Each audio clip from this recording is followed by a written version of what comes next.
ये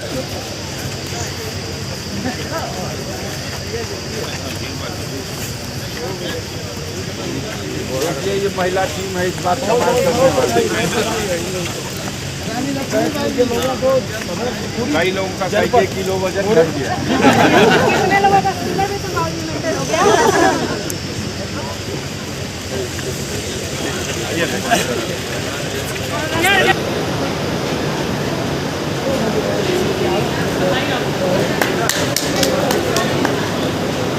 थोड़ा नीचे करो आरिफ।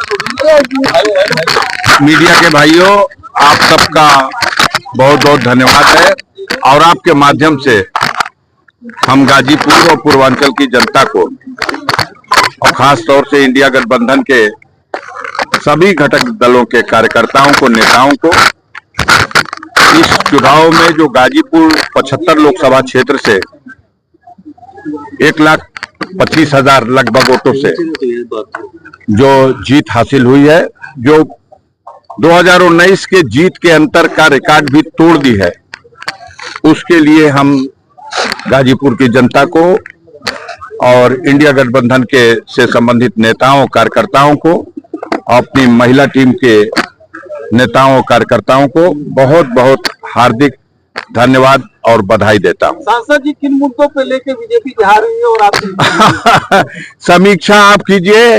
आपने मीडिया की बात कर रहा हूं, उस मीडिया की बात कर रहा हूं जिसने 72 घंटा इस देश की जनता को बेचैन कर दिया, जिसने झूठा सर्वे नंदवंश का नाश करने की जो नहीं, ये सब बहुत छोटी सी बातें हैं, जिसने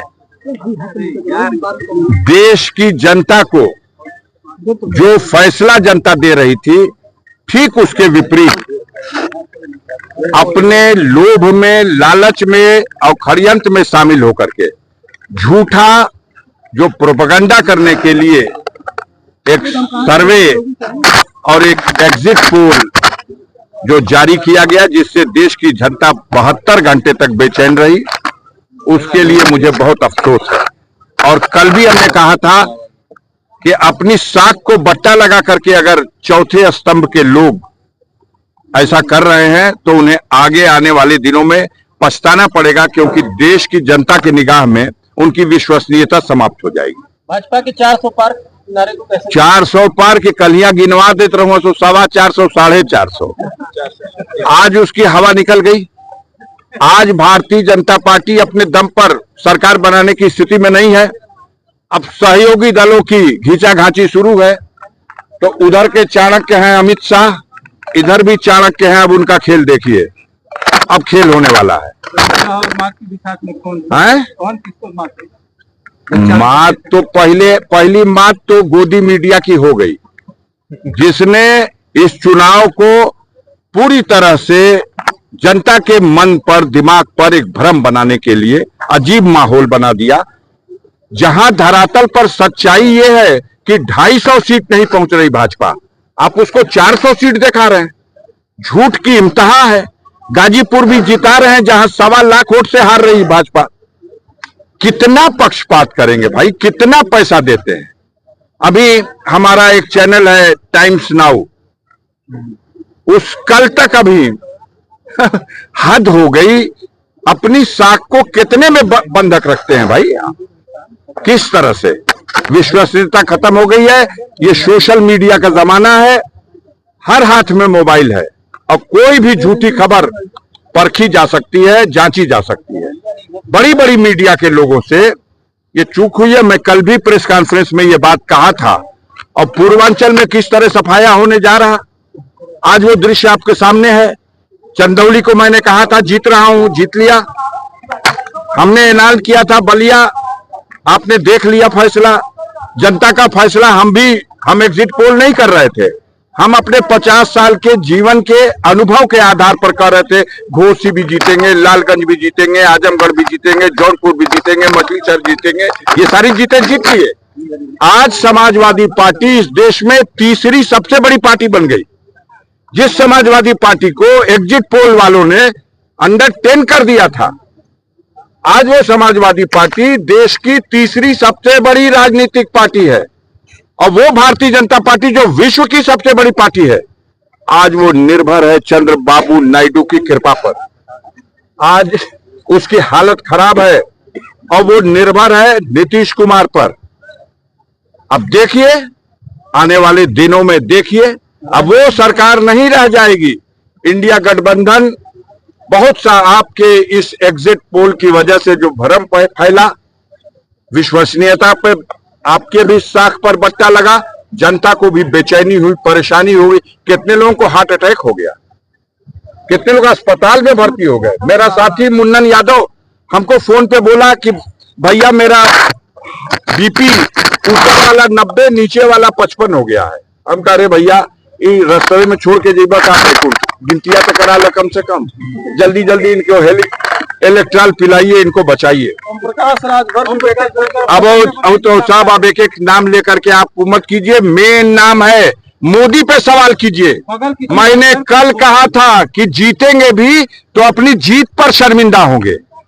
कल कहा था हमारी प्रेस कॉन्फ्रेंस में, 2 घंटों तक जीत इतनी होगी, पीछे रहे 2 राउंड 3 राउंड पीछे रहे और उसके बाद जीत लेने में भी सफल हुए, तो अपनी जीत को जब जब देखेंगे शर्मिंदा होंगे, क्योंकि लक्ष्य था 10 लाख से जीतने का।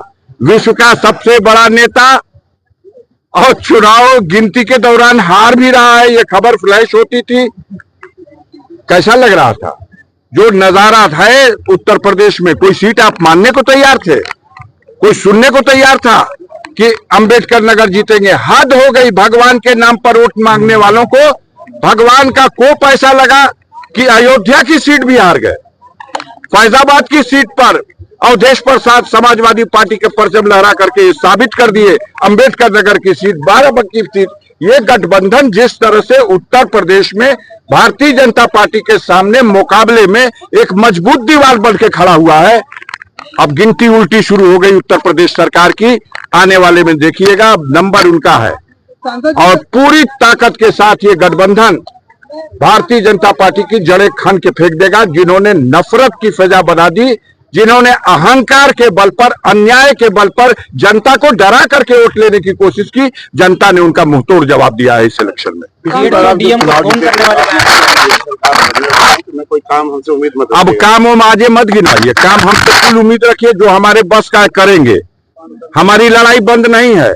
अभी कितने लोग आप लोग जैसे तक कल ही हमारी सजा करा रहे थे और गिनतियों ना होने दे रहे थे, लेकिन एक बार नहीं 20 बार न्यायपालिका, 20 बार न्यायपालिका से और जनता की अदालत से मुंह की खाने के बाद भी आप अब उन लोगों की ख्वाहिश मत पूरी कीजिए जो आपको सिखाते हैं। हो गया, आपने मेरी परीक्षा ले लिया, जनता की अदालत में मेरी परीक्षा हो गई, अब जनादेश को स्वीकार कीजिए। आप ही कहते थे, तर्क देते थे, ओ बार सपा बसपा का गठबंधन लिए जीतल रहूं, एबर तक गठबंधन नहीं के 2 लाख वोट घट गई। जितना वोट था उतना ही वोट पहुंच गया। आप ही कहते थे कि अब ओबेर तो मुख्तार रहूं, उनका बाहुबल पे जीत ले रहूं लोग, एबर तो मुख्तार नहीं खा। क्या जवाब है आपके पास? अपने मन में पूछिए।